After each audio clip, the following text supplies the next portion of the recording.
प्राणाधार सुंदर साथ जी। तारतम वाणी का कथन है, यही अपनी जागनी जो याद आवे निज सुख। इसके यही सो आइए अवहीं यहीं सो होइए सन्मुख। जागनी किसको कहते हैं? जैसे आप चर्चा का श्रवण कर रहे हैं, आप कहते हैं कि मैं जगा हुआ हूं। आपके कहने का आधार होता है कि मेरी आंखें खुली हुई हैं, मस्तिष्क मेरा सोच रहा है, कानों से मैं सुन रहा हूं, तो मैं जगा हुआ हूं। लेकिन ये कौन जगा हुआ है? बाह्य शरीर जगा हुआ है आपका। जो आप हैं वो शरीर नहीं है। आपका जो निज स्वरूप है, जब तक वह नहीं जागता, आप स्वयं को नहीं जानते कि मैं कौन हूं। इसलिए कीर्तन का पहला प्रकरण ही इस कथन से प्रारंभ होता है, पहले आप पहचानो। रे साधो पहले आप पहचानो, बिन चिन्हे आप अपार ब्रह्म को कौन कहे मैं जानूं। हम कौन हैं, आए कहाँ से हैं? शरीर और संसार को छोड़ने के पश्चात मुझे जाना कहाँ है। देवचंद जी के मन में भी यही जिज्ञासा हुई थी कि मैं कौन, कहाँ से आया, कहाँ है मेरा अवतार। शिष्ट का हर मनुष्य जानना चाहता है कि मैं कौन हूँ, मैं इस शरीर में आने से पहले कहाँ था, और जब शरीर से एक दिन अलगा होना ही है सबको, मुझे जाना कहाँ है।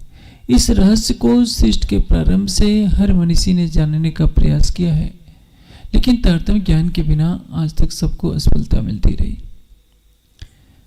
अक्षरातीत ने अपनी कृपा दृष्टि में परम धाम की वाणी दी है, और इस वाणी में अध्यात्म के उन अनसुलझे रहस्यों को दर्शाया गया है जो आज तक कोई सृष्टि में हल नहीं कर सका था। लेकिन दुर्भाग्य यह है कि हम ही इस वाणी की गरिमा को नहीं जान पाते।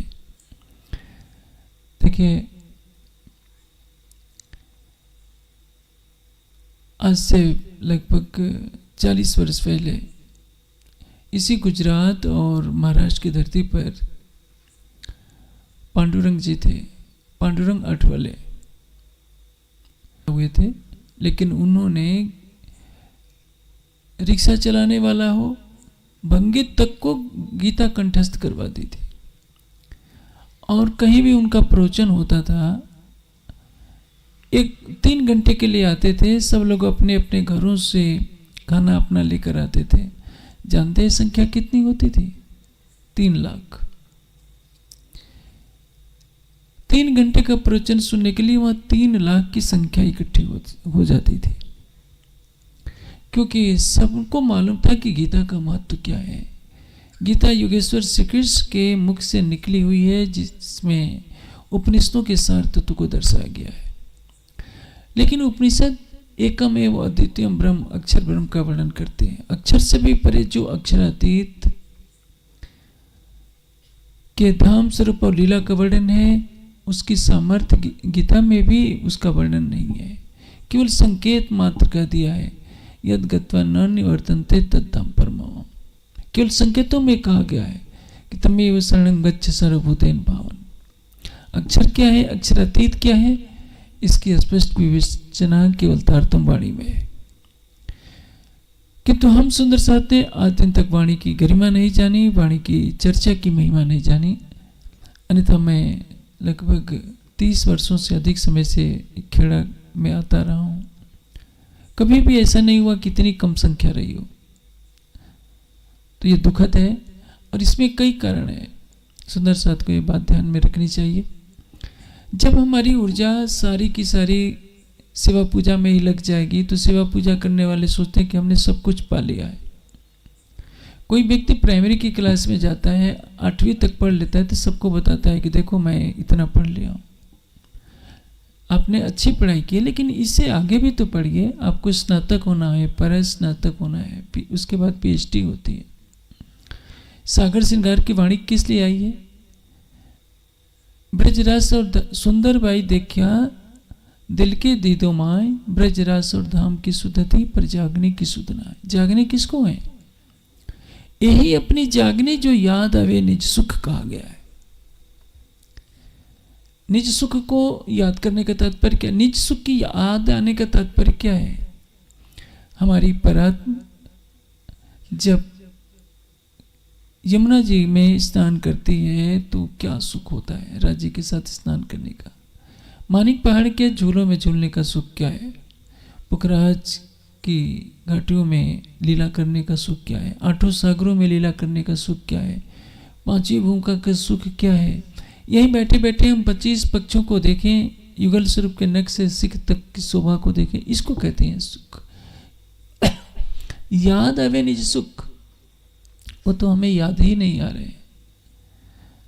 दुर्भाग्य से खेड़ा की धरती देखा जाए तो यह कितनी हरियाली है, किंतु सफाई नहीं है। चारों तरफ तंबाकू के पौधे की सुगंध आती रहती है। जब पैदा करते हैं तो कुछ ना कुछ तो खाएंगे। वाणी में पहले लिखा है बिना तंबाकू छोड़ दे वो मांस मछली सब।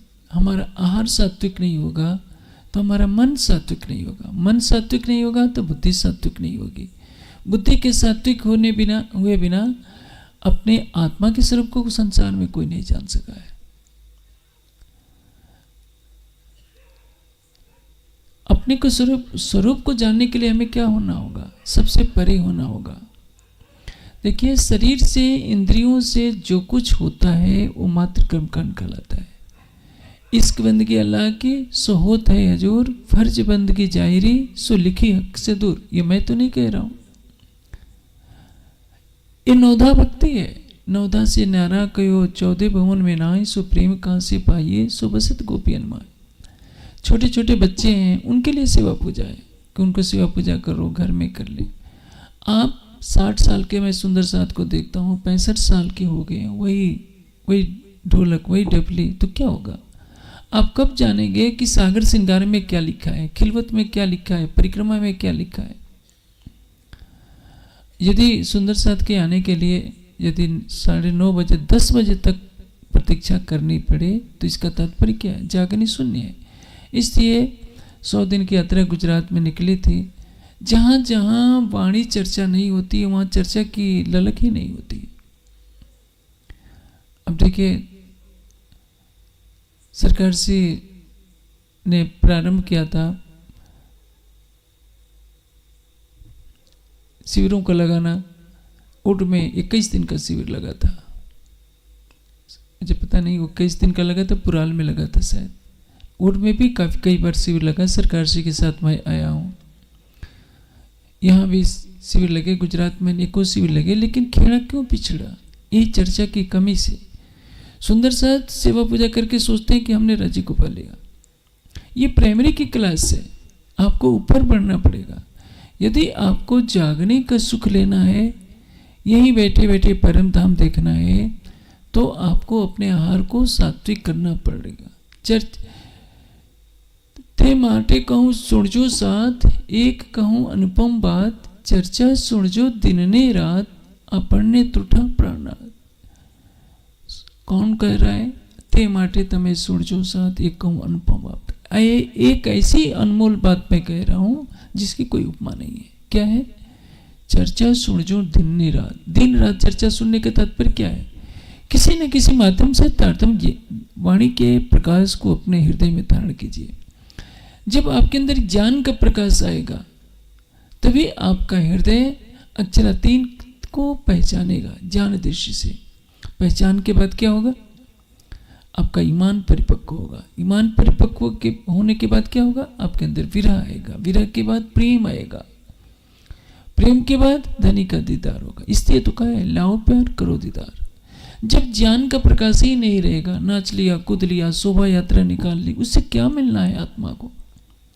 ये तो कितनी मंडलियां वृंदावन में सब नाचती गाती हैं, सब कुछ होता है। पूरे देश में हमारा सुंदर साथ पूरी रात रात भर गरबा करता रहा है। पहले से यही सिखाया गया है। शोभा यात्राओं में अपनी सारी ऊर्जा लगाता रहा है, लेकिन परिणाम क्या होगा?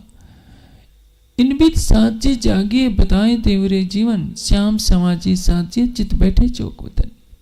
जागने के लिए क्या कहा है? चित बैठे चौक वतन। जिस मूल मिलावे में युगल स्वरूप की शोभा बसी है, उस शोभा को अपने अंदर आत्मसात कीजिए। प्रातःकाल का जब सेवा पूजा, अब प्रातःकाल की सेवा पूजा करते हैं, स्वरूप पढ़ते हैं, तो क्या बोलते हैं? निस्तिन ग्रह्य प्रेम सो, युगल स्वरूप के चरण निर्मल होना यही सो, और धाम बनना। निस्तिन ग्रह्य, निस्तिन का अर्थ क्या होता है? प्रतिदिन। निस्तिन ग्रह्य प्रेम सो, युगल स्वरूप के चरण राज्य श्यामा जी के नख से सिख तक की शोभा को हृदय में बसाइए। आगे क्या कहते हैं? इन विध नरक से छूटिए और उपाय कोई ना आए, भजन बिना सब नरक है, पच पच मरिए माए। इन विध नरक से छूटिए। निस्तिन ग्रह्य प्रेम सो, युगल स्वरूप के चरण निर्मल हुई ये यही सो, और धाम वर्णन। धाम वर्णन का तात्पर्य क्या है? परम धाम के 25 पक्षों की शोभा में अपने को लगाइए। चर्चनी सीखिए, चितवनी कीजिए। हौज कोसर कैसा है, मानिक पहाड़ कैसा है, रंगमहल कैसा है, पश्चिम की चौगान कैसी है, फूलबाग नूरबाग कैसे है। इधर से मन हटकर आपका परम धाम के 25 पक्षों में मन घूमे। पहले ज्ञान दृष्टि से घूमे, उसके बाद सुरता से घूमे। इसलिए तो 2400 के लगभग चौपाइयों में परिक्रमा ग्रंथ का वर्णन किया गया है। 2200 कुछ चौपाइयों में लगभग श्रृंगार का वर्णन किया गया है, और 1000 से अधिक चौपाइयों में सागर ग्रंथ का। 7 बार नख से सिख तक रांची ने अपने श्रृंगार का वर्णन किया है। 3 बार सागर ग्रंथ में और 4 बार श्रृंगार ग्रंथ में। परिक्रमा ग्रंथ की 7 परिक्रमा का वर्णन किया है। एक एक चीज का, लीला का वर्णन किया गया है, शोभा का वर्णन किया गया है। किस लिए किया गया है? कि किसी भी तरह से सुंदर साथ इधर से दृष्टि हटाए और परम धाम को देखे। आप में से कोई भी स्विट्जरलैंड मुझे लगता है कि नहीं गया होगा। आप में से कोई एक व्यक्ति स्विट्जरलैंड हुआ है तो सबको बताएगा, या कश्मीर हुआ है, श्रीनगर की सुंदरता को देखा है, हिमालय में गंगोत्री में जो हर्षिल का सौंदर्य है उसको देख कर आए तो बताए कि वहाँ हिमालय का सौंदर्य क्या होता है। सबको बताता फिरेगा। महामती जी की आत्मा ने सब कुछ देखा है और सब सुंदर साथ को कहा है। इनबित साची जागिए बताएं तेवरे जीवन, श्याम समाजी साची जित बैठे चौक बतन। जिस मूल मिलावे में अक्षरातीत युगल स्वरूप सब सुंदर साथ के साथ बैठे हैं, वहां की शोभा को आत्मसात करना ही पड़ेगा। जब तक शोभा आपके हृदय में नहीं बसती, आपकी आत्मा को जागृत नहीं कहा जा सकता। इससे तो कहा है कि सूता हो सो जागियो, जो सो रहा है वो जग जाए। किस तरह से? बौद्धिक दृष्टि से। सूता हो सो जागियो, जागा बैठा हो, जो जगह है उठ करके बैठ जाए। बैठने का तात्पर्य क्या है? आप लेटे रहेंगे, जैसे छोटा बच्चा होता है, माँ उठाती है कि उठ जाओ स्कूल जाना है, तो कह रहा है कि उठ गया हूँ, लेटा रहता है तो फिर नींद आ जाती है। तारतम ज्ञान की चर्चा आपने सुनी तो बस उसी से संतुष्ट मत हो जाइए। प्रतिदिन वाणी चिंतन का नियम बनाइए। प्रतिदिन वाणी चिंतन करेंगे तो क्या होगा? ज्ञान का प्रकाश आता रहेगा। आप उठ करके बैठ गए तो निद्रा थोड़ी देर में खत्म हो जाती है। वाणी का चिंतन, वाणी की चर्चा को आत्मसात करना, ज्ञान का प्रकाश आएगा। इसका मतलब आप उठ करके बैठ जाएंगे। बैठा ठाड़ा हुई हो, जो बैठा वो उठ करके खड़ा हो जाए। खड़ा कब होंगे? ज्ञान का प्रकाश आएगा तो आपकी आत्मा अटूट ईमान लेकर के खड़ी हो जाएगी। आज हमारा समाज प्राणनाथ जी को संत कहता है, कवि कहता है, महापुरुष कहता है, समाज सुधारक कहता है, कोई राष्ट्रीय संत कहता है। क्यों? क्योंकि वो प्राणनाथ को जानता ही नहीं है। अनंत ब्रह्मांडों का जो स्वामी है, कोट करोड़ों ब्रह्मांड जिस अक्षर के एक संकेत मात्र से बनते हैं और लय को प्राप्त हो जाते हैं, उस अक्षर का भी प्रीतम, उस परब्रह्म की हिलादनी शक्ति श्यामा जी का भी प्रीतम है, उसको कहते हैं प्राणनाथ। तभी तो कहा है तुम ही उतर है अर्श से, तुम ही क्यों मिलाप, तुम ही दई सुदर्श की जो अर्श में हुआ। अभी स्पष्ट गणना तो नहीं है कि सुंदर साथ में कितनी संख्या है। 40 लाख के आसपास मानी जा सकती है। 40 लाख में मैं समझता हूँ अधिकतर सुंदर साथ सेवा पूजा तो कर लेते हैं, लेकिन उसका 10वां अंश भी वाणी का चिंतन नहीं करते। और मैं समझता हूँ 100% में 10% ही 5% ही चितवनी करते होंगे, जागनी कहाँ से फैलेगी।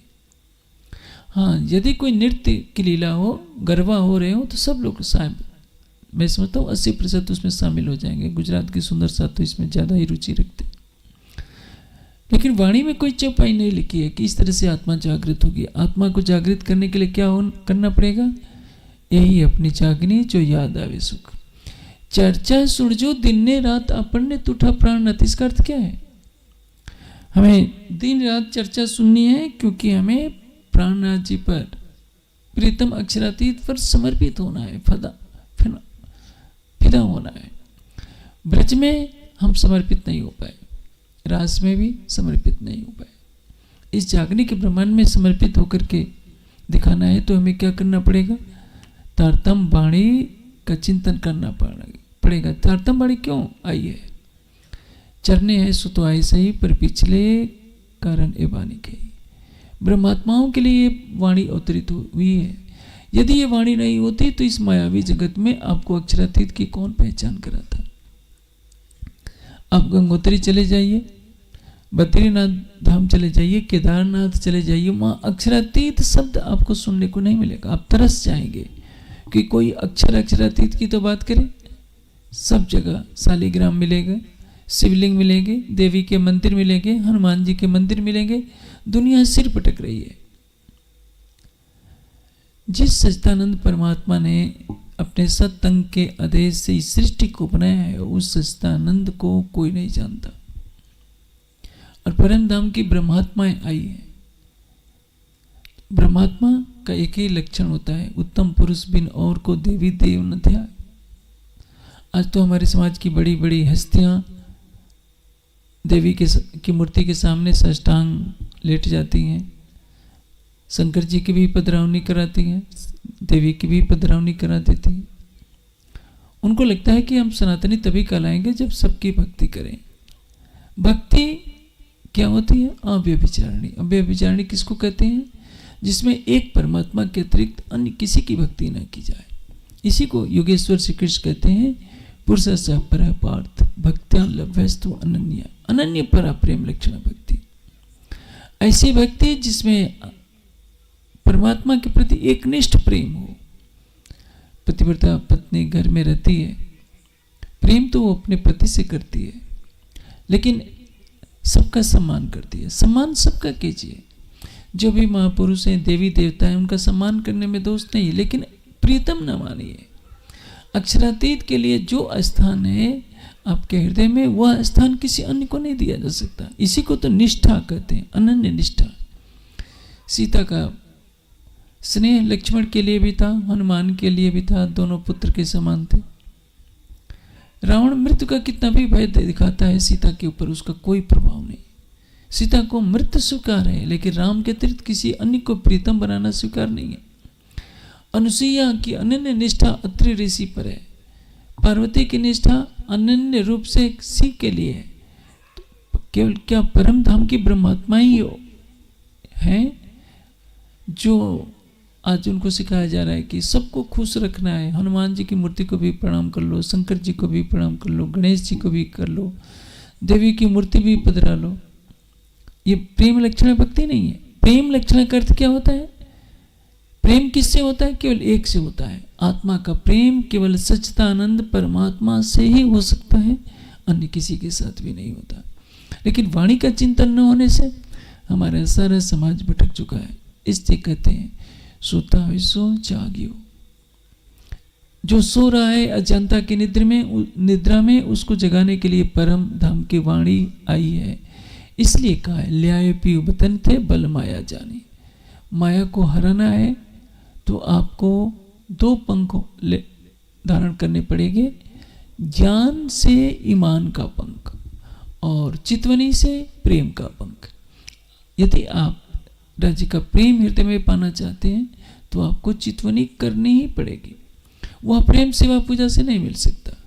15 वर्ष से कम उम्र के जो बच्चे हैं उनसे सेवा पूजा कराइए। घर में आपने सेवा पूजा पधरा रखी है तो बच्चे ना हो तो बड़े भी करें, लेकिन थोड़ा समय कम करें। 1 घंटे आप सेवा पूजा में लगाते हैं तो आधे घंटे में कीजिए, 15 मिनट में कर लीजिए। जल्दी से भोग लगा दीजिए, जो कुछ करना हो कीजिए, शेष आधे घंटा कम से कम बैठिए अक्षरातीत के ध्यान में, जब सारी दुनिया को भूल जाइए। और करना क्या है, केवल नख से सिख तक राजी श्यामा जी की शोभा को तो देखना है। और तो राजी आपसे कुछ नहीं मांगते।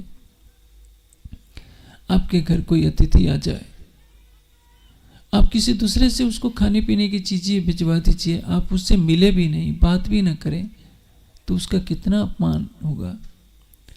वाणी क्या कहती है, इन गुनहगारों के दिल को अर्ज कर बैठे मेहरबान। अक्षरातीत ब्रह्मात्माओं के धाम हृदय में बैठे हैं और ब्रह्मात्माएं उनको देखना भी ना चाहें, तो परिणाम क्या होगा। तेरे मुख कहा होय से जो हक सो बैठी मुख फेर। इस अपराध के लिए कोई प्रायश्चित नहीं होगा कि अक्षरातीत हमारे धाम हृदय में मूल संबंध के कारण बैठे हैं और हमने अपनी खिड़की का दरवाजा बंद कर लिया है कि हमें दीदार नहीं करना है। ये तन मिला है राज्य को पाने के लिए, इसलिए तो कहा है कि रो नैनो दीदार कर। आत्मा के चक्षुओं से राज्य को देखिए, रो जुबा हक सो बोल। नेत्रों, आत्मा के नेत्रों से उनको जी भर कर देखिए, आत्मा की जीवा से उनसे बात कीजिए। रो कानों बातें सुने, यही पट रो अरस का कोट। और आत्मा के कानों से उनकी प्रेम भरी मधुर ध्वनि को सुनिए। इससे ही माया के पर्दे दूर हटेंगे, हमारी आत्मा जागृत होगी। लेकिन ये हम करना नहीं चाहते।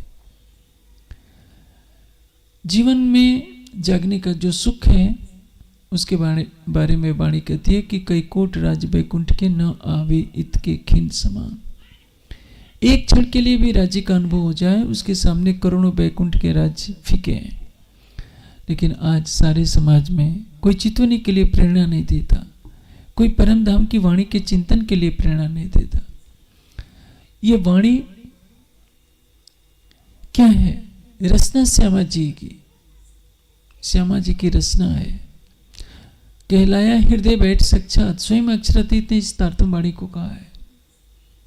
और इसलिए इस वाणी की चर्चा जितनी अधिक होगी, जितना ही हम वाणी के चिंतन में डूबेंगे। पाठ से कुछ नहीं होना है। पाठ का प्रारंभ कब हुआ था, जब कोई वाणी पढ़ता ही नहीं था। रतनपुरी में 108 अखंड पारायणों का प्रारंभ हुआ। धर्मदास जी महाराज ने भी कुछ पारायण करवाए, छुटपुट हुए। मैं समझता हूँ 1950 से पहले शायद पाठों की परंपरा नहीं रही होगी, क्योंकि वाणी छपी ही नहीं थी, हस्तलिखित मुश्किल से मिलते थे। सुंदर साथ किसी तरह से वाणी से लगे, इसलिए एक परंपरा डाली गई पाठ के बहाने कि सुंदर साथ पढ़ना शुरू करें। लेकिन अब तो टीकाएं छप गई। ज्ञानपीठ की वेबसाइट spjin.org में अब देखिए 249 भाषाओं में राज से लेकर क़यामतनामा तक और पूरी बी तक, यहाँ ते ही खड़े रहे जाके धनिये पकड़े हाथ तक 249 भाषाओं में आपको टीका मिल सकती है। 80 भाषाओं में आप उस टीका की ऑडियो सुन सकते हैं। और तो मोबाइल तो सबके हाथ में होता है। आज ये बहाना नहीं बना सकते कि कोई चर्चा करने वाला नहीं होता। ज्ञानपीठ के यूट्यूब में भी कम से कम 2000 घंटों से ज़्यादा की चर्चा डाली गई है। आप एक एक घंटा भी प्रतिदिन सुनेंगे तो उस चर्चा को सुनने में अभी कई वर्ष आएंगे, तब उस चर्चा का नंबर आएगा। इतनी सुविधाएं राज्य ने आपको दी है। यदि तारतम वाणी का ज्ञान ग्रहण नहीं करेंगे तो उसका परिणाम क्या होगा। माया का अंधकार हमारे ऊपर छाया रहेगा। और जैसे लेटा हुआ बच्चा कहता तो है कि मैं जग गया हूँ, फिर सो जाता है, उसी तरह से माया आपको सुला देगी। क्योंकि यही वो खेड़ा की धरती है। जब मैं आता था तो टेंट में जगह नहीं रहती थी, लेकिन आज मुझे बहुत आश्चर्य हुआ। और इस जागने के ह्रास का मूल कारण क्या है, कर्मकांड की बढ़ोतरी। मैं जब भी आता हूँ खेड़ा के सुंदर साथ से आग्रह करता हूँ कि जब कई दिन का कार्यक्रम हो तो प्रातःकाल चितवनी का भी प्रोग्राम रखिए, लेकिन चितवनी करते हुए कोई नज़र नहीं आता। सेवा पूजा की जरूर जोर जोर से ढोलकों की आवाज़ सुनाई पड़ जाती, और ये दुखद है। चितवनी समझ लीजिए हमारी आत्मा का हार है, जो यहीं बैठे बैठे आपको परम धाम का दर्शन कराने की क्षमता रखती है। देवचंद जी को देखिए, प्रतिदिन देवचंद जी, सतगुरु धनी सिंह देवचंद जी चितवनी कराते थे। जब बिहारी जी गादी पर बैठ गए हैं तब भी श्री महाराज प्रतिदिन सब सुंदर साथ को एकांत में ले जाकर के परमधाम की चितवनी कराते हैं। 1748 में मार्फत सागर उतरता है और मार्फत सागर के उतरने के पश्चात स्वयं महामती जी, जिनके धाम हृदय में अक्षरातीत विराजमान है, उनको चितवनी करने की कोई आवश्यकता नहीं है। लेकिन 1748 से लेकर 1751 तक 3 वर्षों तक महामती जी ने स्वयं चितवनी की, ताकि सुंदर साथ को प्रेरणा मिल सके कि जिस तन को अक्षरातीत ने अपनी सारी शोभा दी, नाम श्रृंगार शोभा सारी मैं भेंट तुम्हारे लिए, वह तन स्वयं चितवनी कर रहा है। महाराज आप गुमट जी जाएंगे तो एक गुमटी पर लिखा है कि यहाँ महामती जी ने चितवनी की थी, एक गुमटी में लिखा है कि महाराजा छत्रसाल जी ने चितवनी की। महाराजा छत्रसाल जी को ब्रह्मात्माओं में सर्वोपरि ब्रह्मणी की शोभा मिली, अमीरुल मोमिनीन इसको अरबी में कहते हैं, अर्थात ब्रह्मात्माओं में सर्वोपर शोभा यदि किसी को मिली है तो महाराजा छत्रसाल जी की। वितरक में स्पष्ट कहा है कि आज दिन तक गुरु शिष्य का संबंध बहुत प्रचलित रहा है, बहुत से शिष्यों ने अपने गुरुजनों की सेवा की, लेकिन छत्रसाल जी ने जिस भाव से, एक तो होता है किसी से ज्ञान मिला उसको गुरु मान लिया, सदगुरु मान लिया, लेकिन महाराजा छत्रसाल जी ने श्री जी को अपना प्राणेश्वर, अपना अक्षरातीत मान करके रिझाया था। क्या कहा है? छत्रसाल जी के पिया जी सुंदर वर अंते जान न देऊं, राखों में रसिक रमाए आबिद सब भांत सिख लूं। इसलिए भी तक कहती है कि आज दिन तक अनंत ब्रह्मांड बन गए और इस सृष्टि के लय होने के बाद भी अनंत काल तक ब्रह्मांड बनते रहेंगे, लेकिन महाराजा छत्रसाल जी ने अपने आराध्य को जिस भाव से रिझाया है, उस भाव से रिझाने वाला आज तक संसार में न कोई हुआ है और न कोई हो सकेगा। वह महाराजा छत्रसाल जी स्वयं चितवनी करते हैं, लेकिन आज देखा जाए तो समाज से चितवनी नदारत हो गई। हर मंदिर में जहाँ देखो नृत्य हो रहा है। उत्तर भारत के मंदिरों में क्या होता है? ढोलक बजाने वाले 2-2 होते हैं, उछल कूद करके फिल्मी धुन पर भजन गाए जाते हैं, फिर नाचे जाते हैं। गुजरात में गरबा होता है, सभी मुख्य स्थानों पर भी गरबे होते हैं। सुंदर साथ इसी को रिझाना समझ लेते हैं। ये तो आपका शरीर चल रहा है, इससे आत्मा की जागृति नहीं होगी। आत्मा की जागृति होगी परमधाम की चितवनी से, और परमधाम की वाणी का आप चिंतन करेंगे तो आप ईमान पर खड़े होंगे। इश्क और ईमान के 2 पंख लगाकर आत्मा परमधाम की उड़ान भर सकती है, इसके सिवा कोई भी चारा नहीं है। यही वाणी कहती है, सूता हो सो जाग्यो, जागा बैठा हो बैठा, ठाड़ा होइयो, ठाड़ा पांव भरे आगे सो। जो तारतम्य ज्ञान के प्रकाश में उठ करके बैठ गया हो, अटूट विश्वास लेकर, अटूट समर्पण का भाव लेकर खड़ा हो गया हो, अब प्रेम का बल लेकर के दौड़ लगाए। किस लिए? जो कलश में कहा है कि मेरी आत्मा तो उलंग ले ब्रह्मांड 14 तबक निराकार बेहद को पार कर मूल मिलावे में पहुंच, क्योंकि तेरा मूल घर वही है। ये नूर आगे थे आया, अक्षर ठोर के पार, ये सब जाहिर कर चल लिया आया निज दरबार। परमधाम की वाणी जिस मूल मिलावे में विराजमान अक्षरातीत के हृदय से प्रकट हुई है, ये वाणी आपको वहीं ले चलने के लिए प्रेरित कर रही है। और जब तक आप इस माया के संसार में रहकर अपने आराध्य को, अपने प्राणेश्वर को हृदय में नहीं बसाएंगे, तब तक आपका प्रेम झूठा माना जाएगा। जब तक उनकी दी हुई वाणी को आप चिंतन में नहीं लाएंगे। देखिए, 2 प्रेमी होते हैं, किसी को पत्र लिखते हैं तो उस पत्र की कीमत वही जानता है जो उससे प्रेम किया होता है। 1 लाख रुपया दीजिए, 10 लाख रुपया दीजिए, तो भी शायद वो पत्र देना नहीं चाहेगा। एक एक शब्द को सजो करके रखेगा। उद्धव पत्र लाते हैं श्री कृष्ण जी का, गोपियां उनके हाथ से छीन लेती है जब उनको पता चलता है कि कृष्ण जी ने पत्र भेजा है, और सारा टुकड़े टुकड़े कर देती हैं, बांट लेती हैं अपना हिस्सा कि मेरे लिए भेजा है, मेरे लिए भेजा है।